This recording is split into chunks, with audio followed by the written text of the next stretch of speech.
Joel capítulo 2, versículo 28. Livro de Joel, Velho Testamento.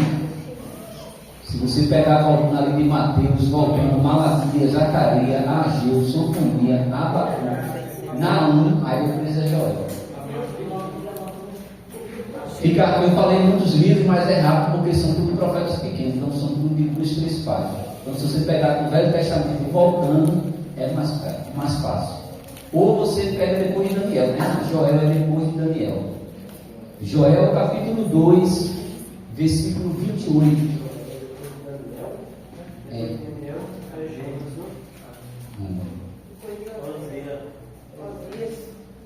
Não, mas aí eu tô mais do jeito. Joel é depois de Daniel.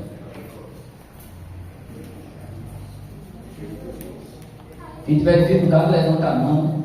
O irmão vai ajudar. Não é vergonha nenhuma da Bíblia. A gente vai falar de um tema muito polêmico. É o dom de línguas.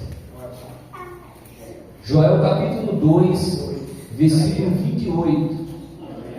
Depois a gente vai para Atos e depois a gente vai para Coríntios. E aí a gente encerra o culto. Todo mundo encontrou?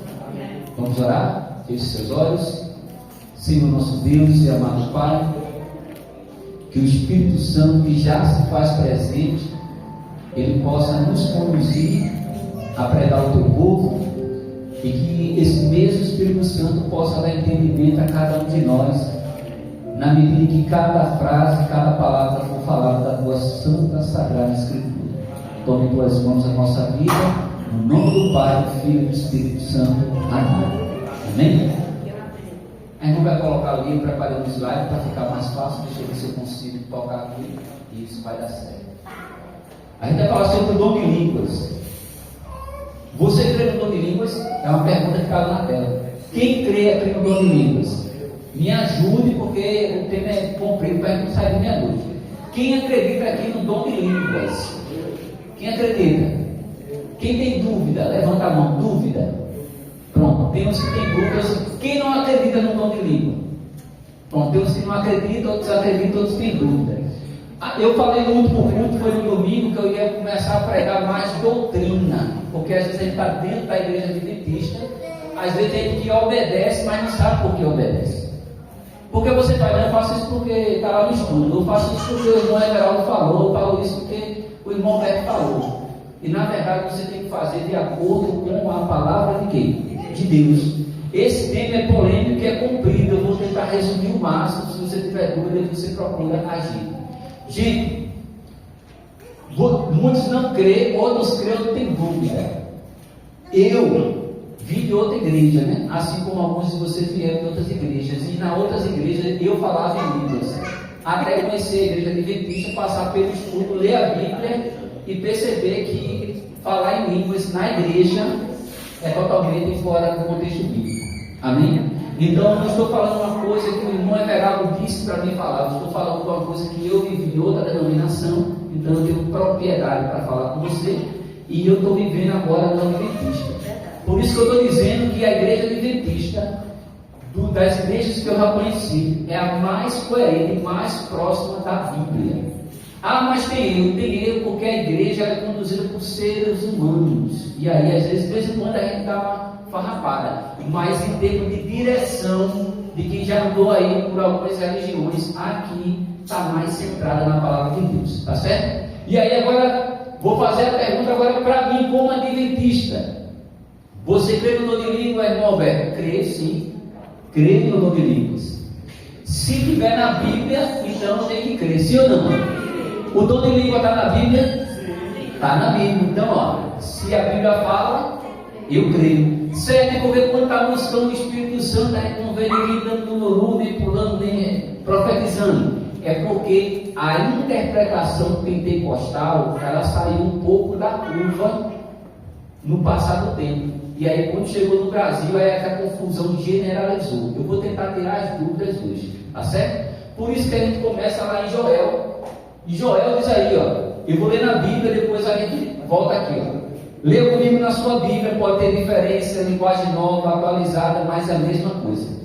E acontecerá, vírgula, depois que derramarei o meu espírito sobre toda a carne.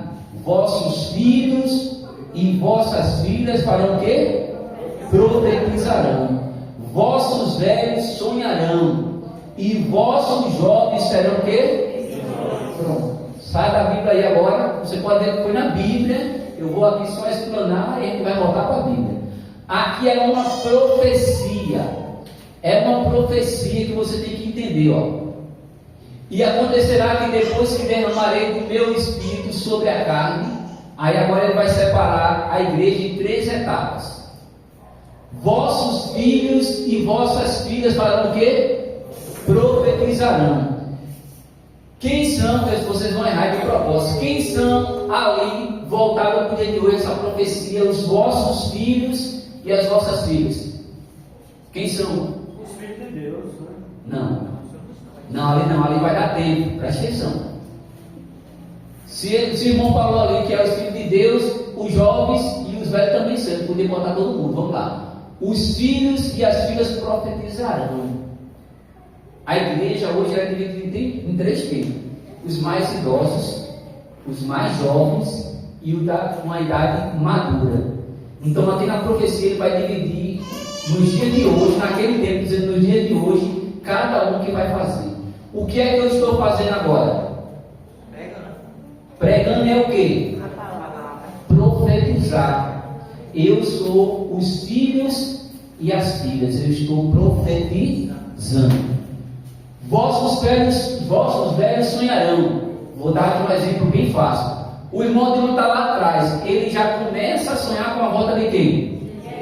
Presta atenção. Eu estou profetizando. O irmão já profetizou, mas ele não vê a hora de Jesus o que, irmão? Presta atenção. Eu estou na idade de profetizar. Ele não veja a hora que ele voltasse antes de eu ir. Deu para entender? E aí agora vem os jovens. E os vossos jovens terão o quê? Visões. Que visões é esse? Os jovens, eles hoje estão mais na internet. Eles hoje estão mais envolvidos em coisas que é mais rápido. Então os jovens, guiados pelo Espírito Santo, eles vão ter ideias, visões, que ele vai pregar em determinados locais, seja na internet, rede social, onde for, que ele vai alcançar uma quantidade maior de quê? De pessoas. Então agora vamos voltar. Eu expliquei, agora vamos ler tudo junto.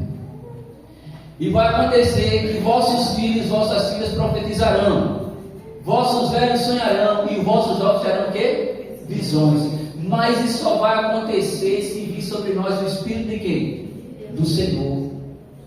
E o problema hoje em dia, o diabo, o mal, ele não está preocupado em tirar nós da igreja, nem eu, nem você. Se ele colocar uma distração em mim, uma distração em você, seja jovem, maduro, velho, ele não precisa remover você da igreja. Está lá no quadro da igreja, você dá o dízimo, você vem no culto. Mas se ele criar uma distração para desfocar você do Senhor, você não vai conseguir fazer isso aqui. E você não conseguindo fazer isso aqui, a gente não consegue apressar a volta de quem? De Jesus. Irmão, o que tem a ver com falar em línguas? Preste atenção. Ele falou que é derramado o que? O Espírito Santo. Preste atenção. Vamos passar. A promessa profética diz aqui agora: línguas estranhas ou línguas estrangeiras. Eu falei Joel, mas daqui a pouco você vai entender por que eu falei nos dias de hoje, tá? Línguas estranhas ou línguas estrangeiras? Tem 2 definições separadas. Línguas estranhas é definida como uma expressão frequente usada no contexto moderno para descrever sons inelegíveis da natureza puramente mística que não possuem tradução direta no vocabulário humano. É quando você vai numa igreja pentecostal, ou quando eu estava lá, que a gente começava a falar em línguas que eu não conseguia entender, nem você conseguia, nem ninguém conseguia. Então ali eu estou falando em línguas estranhas. Ninguém entende, por isso que é estranho, né? A palavra nem sabe, é estranho. Agora, línguas estrangeiras. Deixa eu passar aqui. Línguas estrangeiras. Presta atenção que vai começar a falar de Atos. A definição histórica e linguística, idiomas reais de outras nações, como inglês, aramaico, grego, falado e entendido por povo de suas respectivas culturas. Língua estrangeira é quando eu falo em outra língua estrangeira que existe em um país e a pessoa que está me ouvindo entende. Ok? Tipo, se eu dizer aqui, good night, eu estou falando em quê? E eu estou falando em quê? Existe o inglês? Se o americano estivesse aqui, ele ia dizer boa noite para mim também, ele ia entender? Então aí é uma língua estrangeira. Muito bem, vocês estão bem, eu vou terminar o curso, vocês não podem pregar mais. Vamos passar?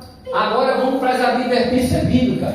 O Ellen White já falava sobre isso, porque no tempo da missionária Ellen White já havia esse problema de línguas estranhas ali vindo das igrejas ali tradicionais que se convertia para o advento, vinha. Até quando eu me converti aqui, eu passei numa igreja que o irmão falou, rapaz, tinha uma irmã que quando a gente ia pregar aqui, ela ficava todinha na cadeira para falar em língua, mas ela não podia, mas é a falta de entendimento, tá certo? Eu vou falar aqui o que o Ellen White escreveu e eu vou lhe contar uma história rápida. Olha só, diz assim, ó, olha que a igreja já tinha lá no tempo do Ellen White. Alguns desses indivíduos exercitam o que chamamos de dom e dizem que o Senhor os colocou na igreja. Tem um palavreado sem sentido e que chama de língua desconhecida, o qual não é conhecida apenas para os homens, mas para o céu e para Deus. Ela dizendo que a língua era desconhecida não só para os homens, mas para o céu e também para quem? Para Deus. Alguns estudiosos dizem que essa diversidade de língua que existe no mundo foi porque Deus tentou fazer uma correção lá na Torre de Babel. Quem conhece a história da Torre de Babel? Noé saiu, botou lá os filhos dele, as noras reproduziram, né? Só que a geração de Noé, os netos, bisnetos e assim foi as gerações, começaram a fazer coisas erradas, mas sabia que estava fazendo coisas erradas, porque a geração de Noé vinha falando que aconteceu o dilúvio por causa das coisas erradas.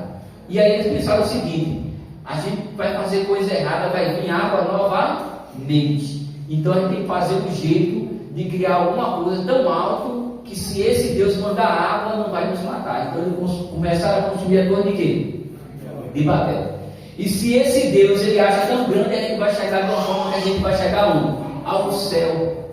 Então as pessoas queriam chegar até o céu. Acredito eu que ele pensava que Deus estava ali sobre as nuvens, coitado de Jesus. E para se livrar do possível dilúvio e começaram a construir. Qual foi o gatilho? Vou falar a linguagem da Bíblia para você entender. Qual foi o gatilho que Deus usou para acabar com a construção? Confundiu. Aí você vê que todo mundo ali falava uma língua o quê? O dilúvio veio, todo mundo morreu, ficou só Noé e família. A geração nasceu falando só uma o quê? Na face da terra agora só tinha uma língua. Mas para impedir aquilo ali que ia acontecer e para Deus não matar todo mundo, até porque prometeu fazer uma aliança, o que é que ele fez? Ele misturou várias línguas. E aí aquele povo naquela confusão, todo mundo foi disperso, cada um para um lado. Tipo, eu falava com o Luda ali libanês, aí a gente foi com a nossa família para um lado, o irmão Everaldo falava grego, foi com a irmã Eva, pegou a sacolinha, foi para um lado, o Felipe foi para o outro, e aí um monte de línguas. E aí vai fazer falta a desobediência na Torre de Babel, ia fazer falta na proclamação do Evangelho. Por isso vai vir falar em línguas daqui a pouco. Vamos lá?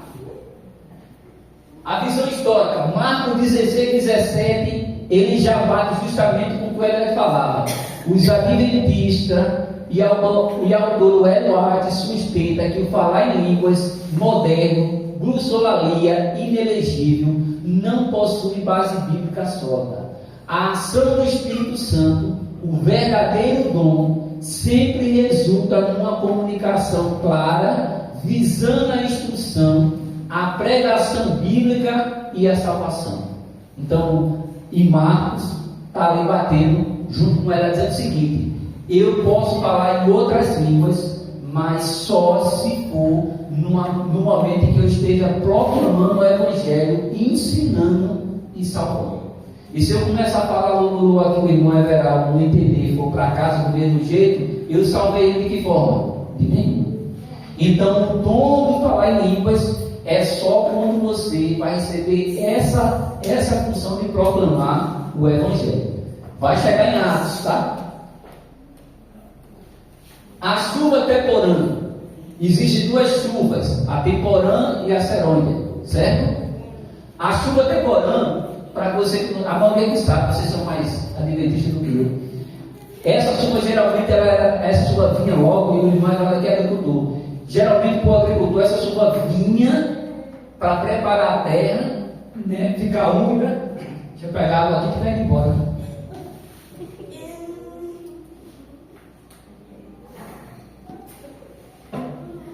Essa chuva temporã, ela vem para preparar a terra ficar úmida, para preparar, botar a semente para começar a cultivar a terra, certo? E aí diz assim, ó, o poder no Pentecoste. Vamos para Atos? Abra Atos, capítulo 2. Depois de João, vem Atos. Atos, capítulo 2.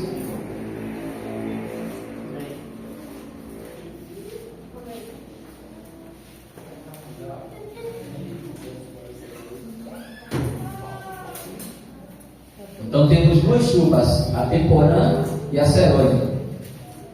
Eu vou falar de uma, depois eu falo da outra, e aí a gente vai analisar se bate o contexto com o texto. Todo mundo encontrou?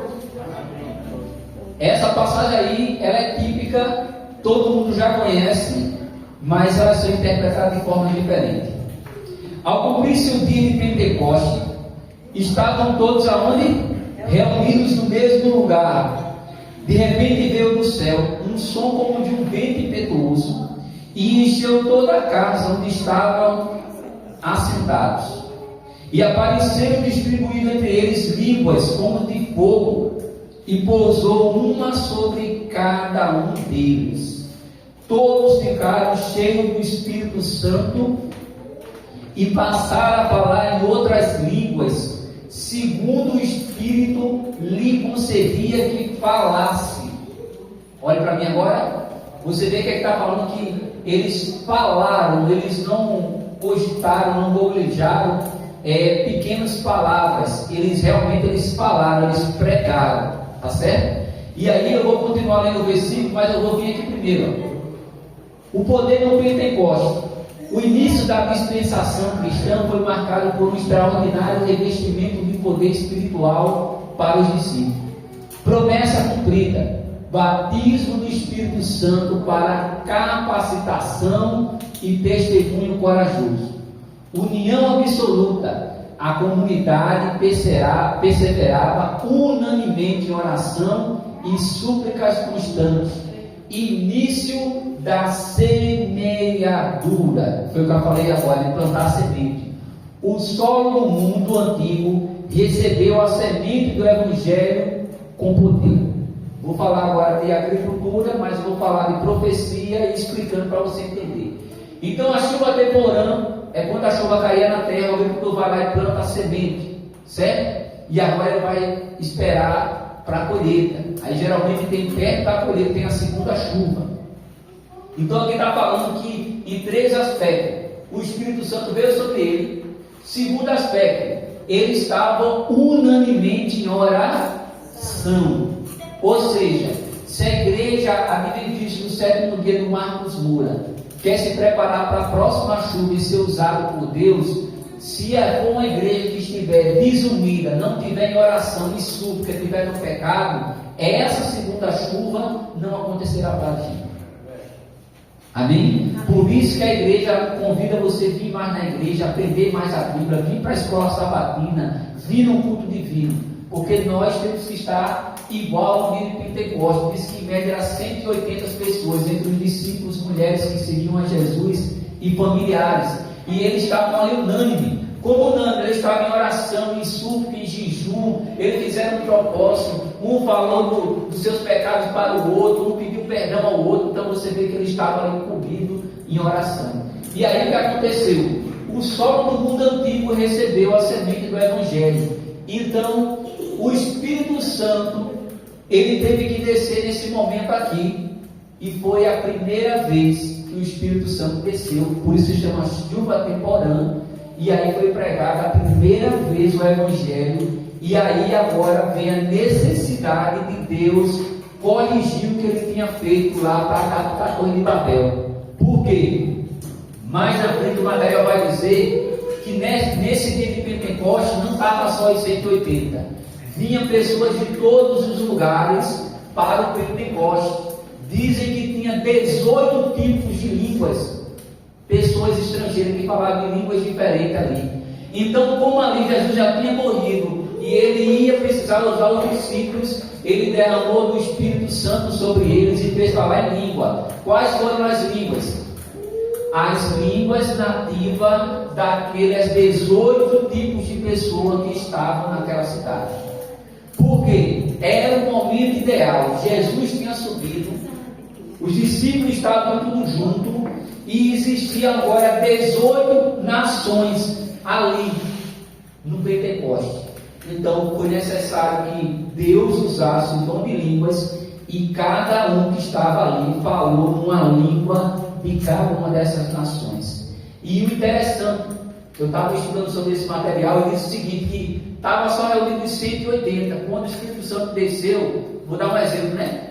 E Mateus começou a falar em outra língua, as pessoas das outras nações não estavam ali no Pentecostes, estavam na cidade, mas ele ouviu Mateus falar na língua dele e ele correu para ver.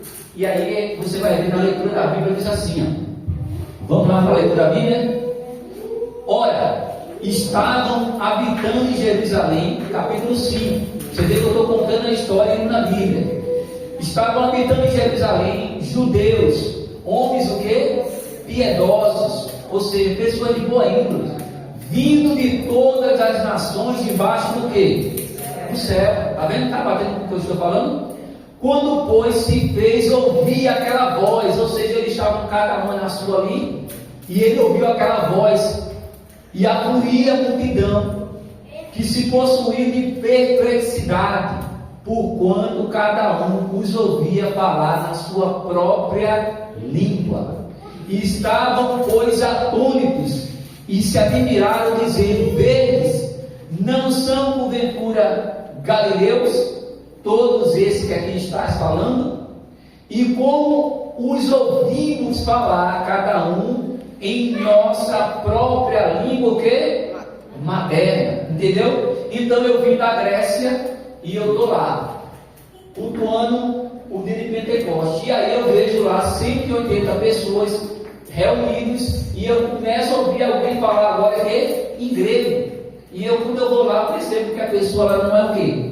Da Grécia, ela não é grega, mas ele diz como é interessante, porque ele está falando na minha língua, eu estou entendendo tudo que ele está falando. Então o Espírito Santo, ele não veio para confundir, pelo contrário, ele veio para dar agilidade na pregação do Evangelho, porque os discípulos não tinham estudo, como é que eles iam falar em outras línguas? E aí precisou de um milagre extraordinário, que foi falar em quê? Em línguas. Vamos continuar? Aí diz aqui, ó, a chuva serônia. Você me falou agora da primeira chuva, que foi a descida do Espírito Santo. Vamos falar da segunda chuva. O amadurecimento final. Assim como na agricultura antiga de Israel, a chuva serônia era enviada logo antes da colheita para consolidar o amadurecimento do grão. Promessa última, o derramamento definitivo para selar a fé e o caráter do remanescente. Poder protetor, capacitação espiritual para resistir firme diante das grandes provações finais. Espera aí que eu vou voltar aqui. Pronto para a ceifa. A maturação espiritual que antecede o retorno visível de Jesus Cristo. Então nós tivemos a necessidade dos discípulos falar em línguas estrangeiras, foi a plantação da semente. O Espírito Santo vai voltar para a chuva serônia, e aí vai ser com a gente.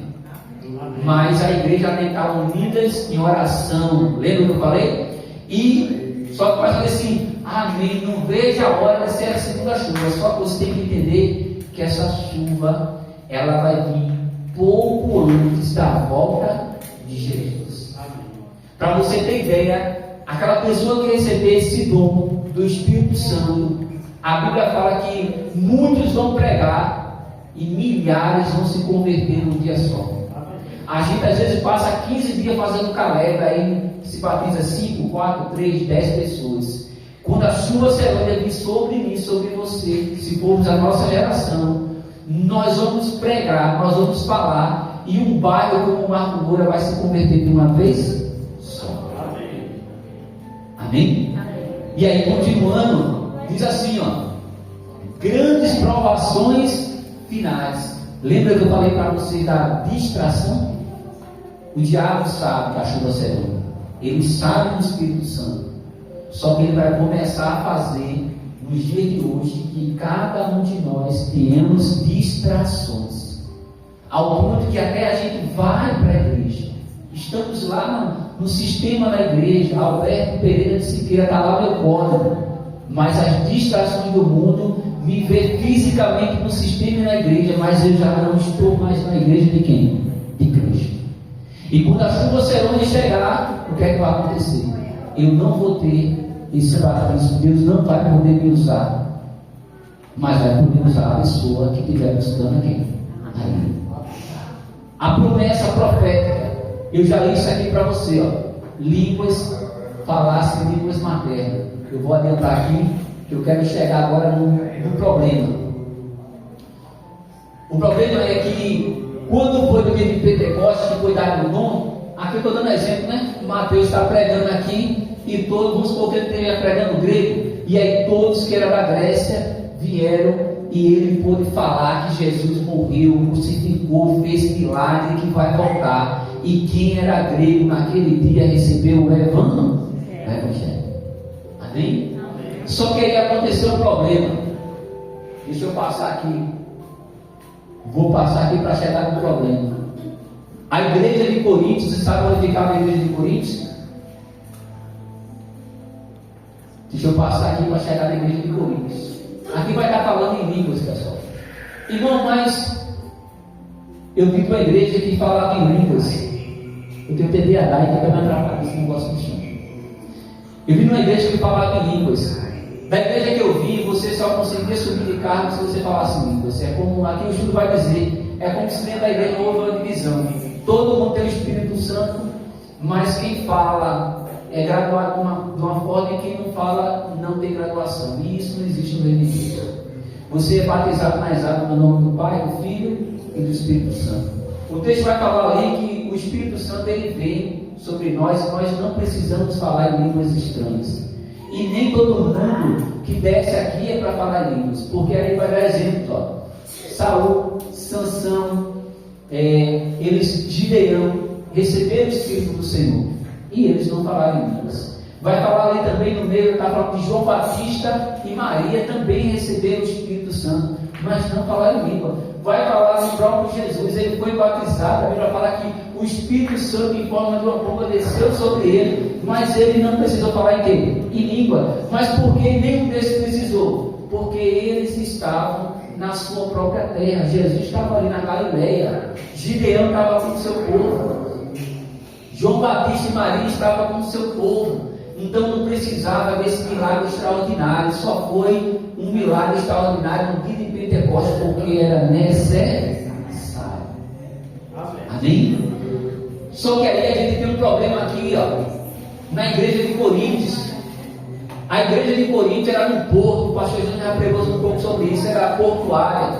Então eles recebiam várias nações naquela cidade. E Paulo já tinha passado em Coríntios e já tinha o quê? Pregado, a igreja já tinha pregado lá. Quem ficou lá foi Sóstenes. E aí Sóstenes pegou uma batata quente. Por quê? Você lembra das pessoas de Pentecostes?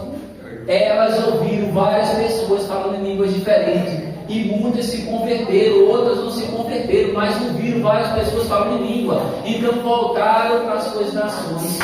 Agora aceitaram Jesus, mas achava que falar em línguas diferentes era a forma de Pentecostes. E aí começou nos países as pessoas tentarem começar a falar em outras línguas e dizer que foi igual ao Pentecostes. A confusão está lá na igreja de Sóstenes.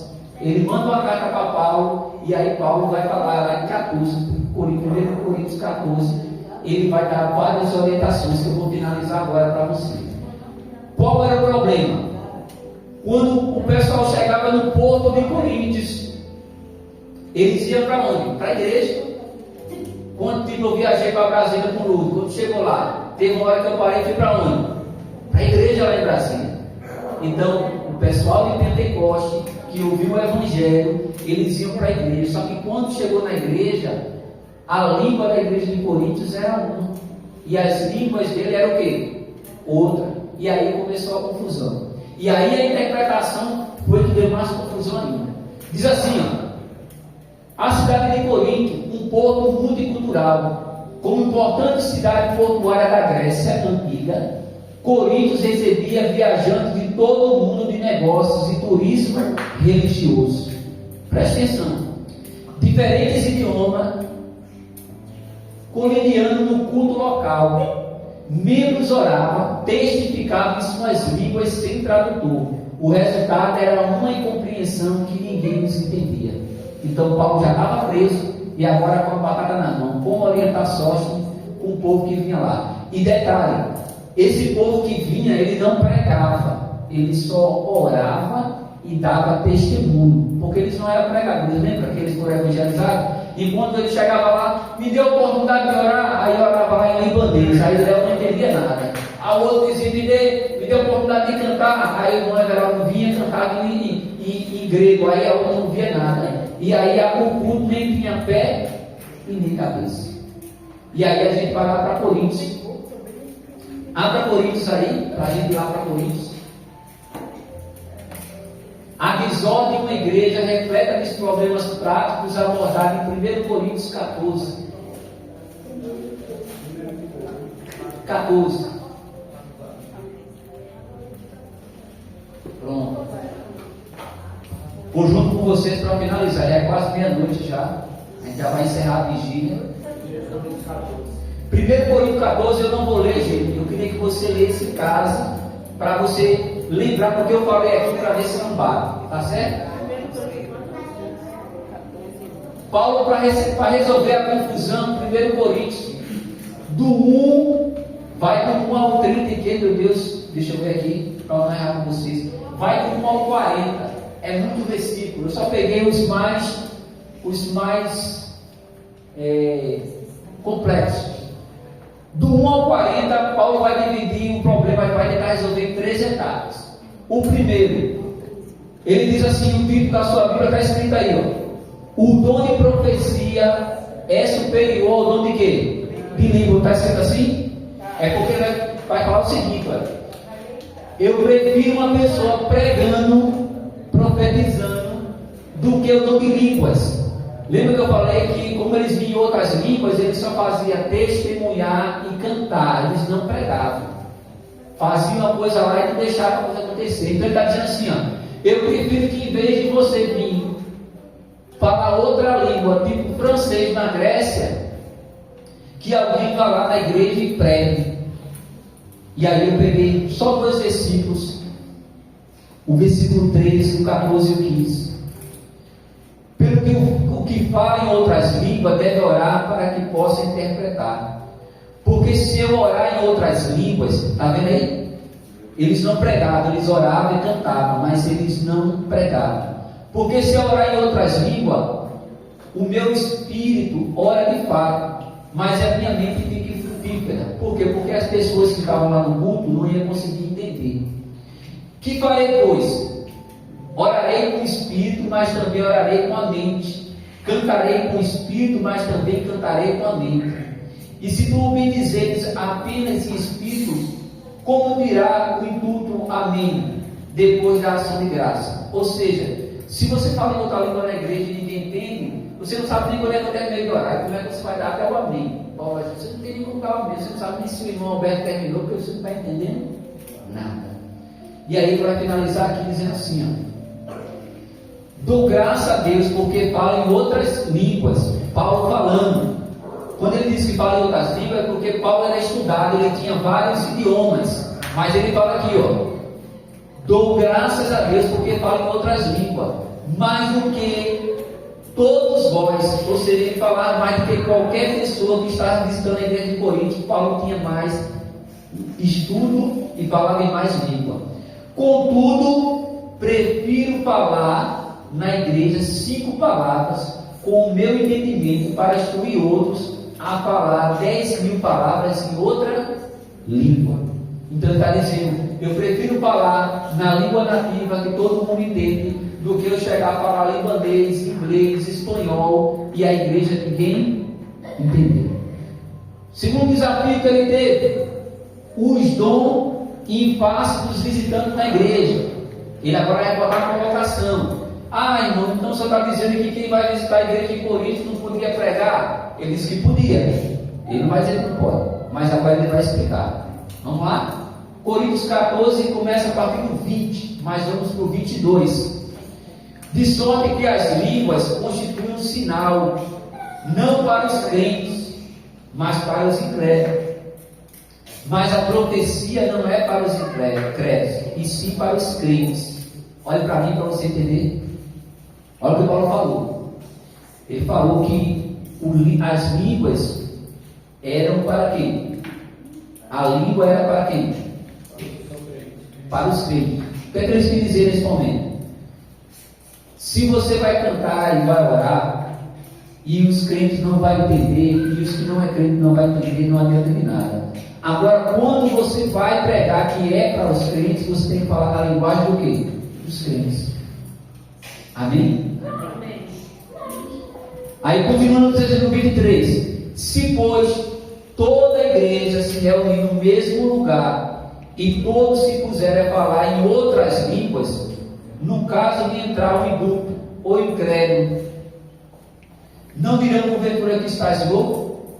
Porém, se todos profetizarem e entrar algum incrédulo ou indulto, ele por todos convencido e por todos julgado, tornar-se-lhe manifesto o segredo do coração, e assim prostrar-se com a face em terra e adorará a Deus, testemunhando que Deus está de fato no meio de vós. Paulo diz o seguinte: olha, vocês têm seus dons, mas imagine você usar os seus dons de línguas que você disse que tem, falar em outra língua, e entrar uma pessoa que está visitando a igreja. Aí você vai pregar sobre o pecado, sobre a salvação, ela não vai entender nada, ainda vai dizer que a igreja é o quê? É doida. Agora imagine ela entrar, tipo agora a pessoa entrar e eu estou pregando aqui, ela vai entender? Vai. E aí está dizendo, e aí essa pessoa se converte em todo o coração.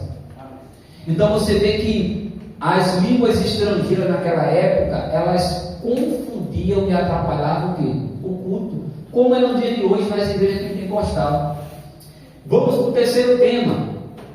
A necessidade de ordem no culto. Paulo já está com problema lá no culto, e agora ele vai falar no verso 27.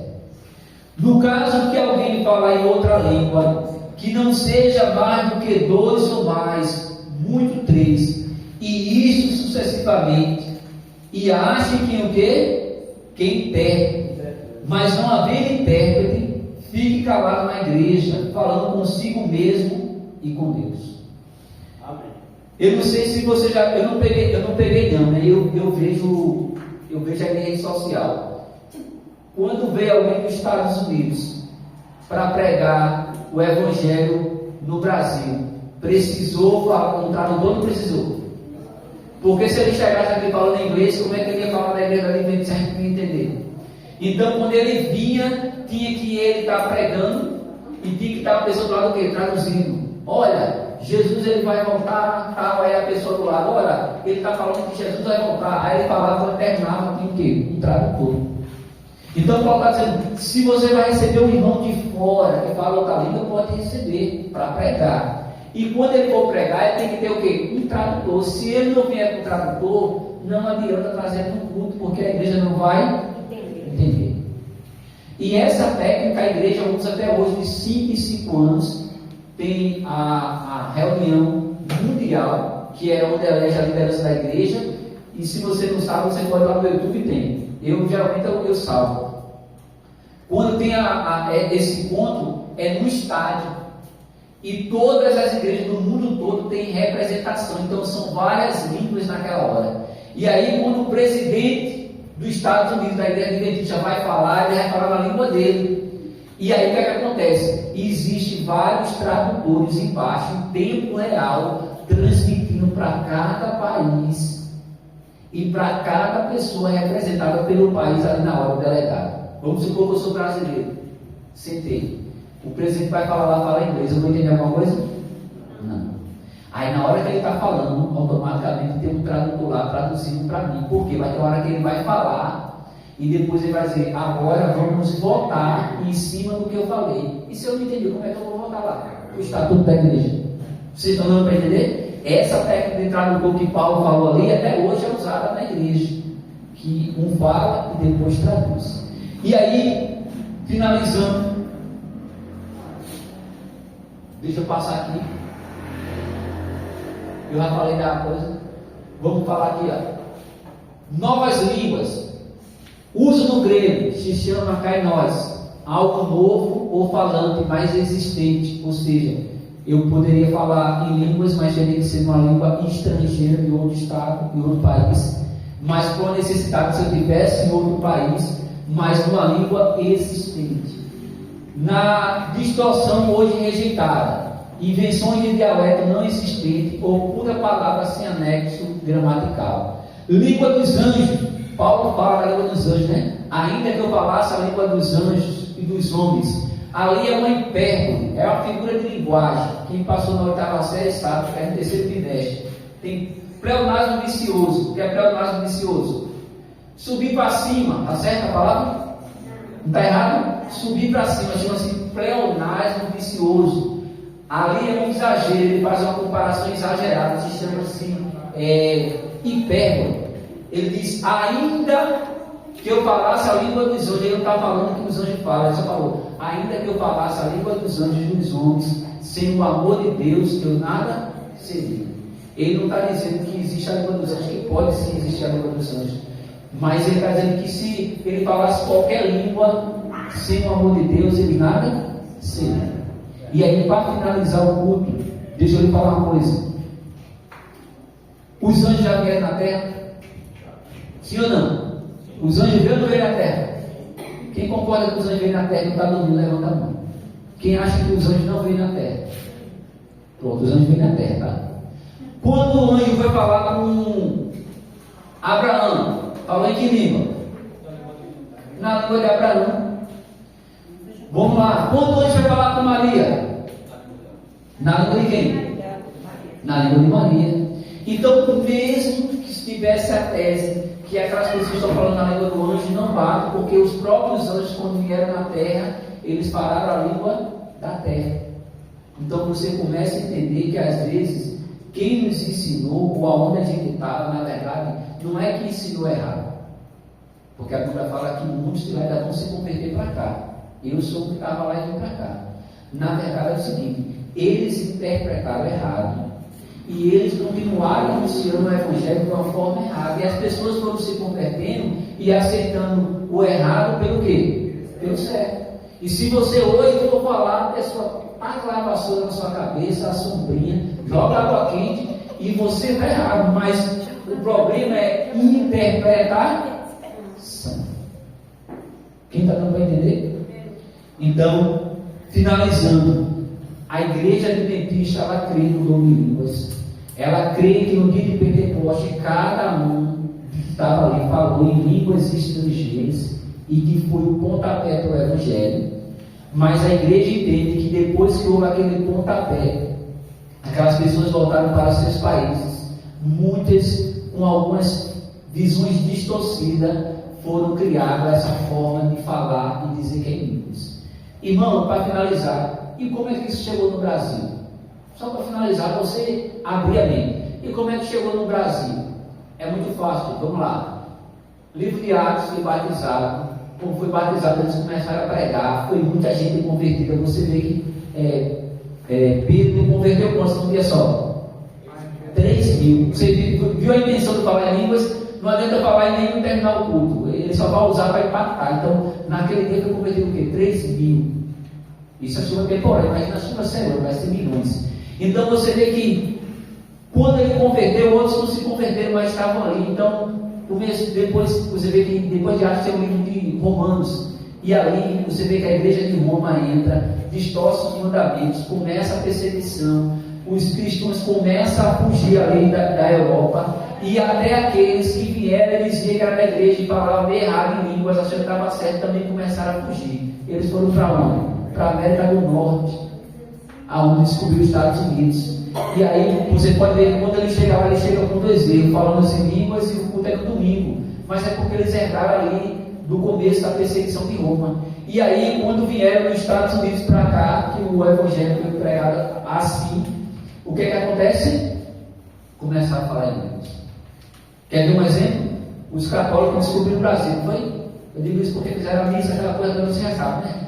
Eles não fizeram a missa? Você vê o pai falando em línguas? Deu para você entender? Sabe por que o pai não fala em línguas? É porque ele não estava lá no Pentecoste, o Pentecoste, você entende, né? Como ele não estava no Pentecoste, ele não viu, porque se ele também estivesse lá, ele ia chegar falando em língua. Então chegou um aqui com idolatria e quebrando o mandamento, e o outro chegou por aqui com o mandamento quebrado, que esse quebrou falando em línguas. E aí, o que é que acontece no Brasil? O Brasil ele fica impactado. Temos um povo cristão evangélico, mas que muitos valores distorcidos, porque veio de outras gerações passando errado. A igreja adventista no começo teve uma grande decepção com a interpretação bíblica, não a igreja, os fundadores, porque a fundação da igreja foi depois da decepção. E aí, a primeira coisa que ele falou, a partir de hoje, nós não vamos se perder na interpretação e focar em estudar o quê? A Bíblia. Por isso que eu digo que pode ter erro, pode, mas é que menos erro, porque procura estudar a Bíblia profundamente. Vamos ficar de pé? Quem quer estudar a Bíblia profundamente, diga eu. E qual é o melhor dia para você vir na faculdade? O melhor dia de você vir na faculdade estudar a Bíblia é sábado, domingo e quarta. Tem os universitários aqui pregando e ensinando, e aí você vai aprendendo e vai proclamando o quê? O Evangelho. Amém? Queria convidar você nesse cântico. Alguém tem alguma dúvida agora de falar em línguas? Vou fazer a pergunta de novo. A igreja adventista acredita no dom de línguas? Sim. Muito bem. Vamos cantar o hino? Pode soltar o irmão.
que nós não falamos em língua na hora do culto? Porque todos nós falamos a mesma língua. O Brasil é grande, mas nós falamos o português. Então não precisa Deus fazer esse milagre do Pentecoste para mim e para você, porque a Bíblia está em português e estamos todos falando a mesma língua. E se estivéssemos num lugar diferente com várias pessoas, se fosse preciso, Deus abriria o céu novamente, derramaria e nós falaríamos. Amém? O mais importante não é ter tirado a sua dúvida se nós cremos ou não cremos. O mais importante é você lutar para fazer parte de estar na chuva serônica, que Deus vai usar grandemente os filhos, as filhas, os velhos e os jovens para profetizar bem próximo da volta dele. Amém? Oremos. Senhor nosso Deus e amado Pai, leva cada um de nós em paz e segurança para os nossos lares, para a nossa família. Abençoa cada irmão aqui, que ele possa hoje ter saído com mais um pouco do entendimento, apesar das dúvidas, das lutas, dos conflitos religiosos que passamos nesse país. Graças a Deus, eu digo isso com todo o coração, o Senhor colocou uma igreja que tem a preocupação de ensinar, não é impor uma religião, mas ensinar da forma correta. Perdoa nossas falhas, nossos erros, nos dá um ótimo início de semana, que para nós é desconhecido, mas para o Senhor tudo sabe. Que nós possamos estar aqui quarta-feira, novamente louvando, adorando e aprendendo um pouco mais do Senhor. Tome em tuas mãos também, meu Deus, o evangelismo da família, que começará na sexta, será sábado e domingo, 3 sermões, para cada membro da igreja ser edificado e edificar a sua família. Pois eu quero entregar nossas vidas em tuas mãos, no nome do Pai, do Filho e do Espírito Santo. A igreja diz amém.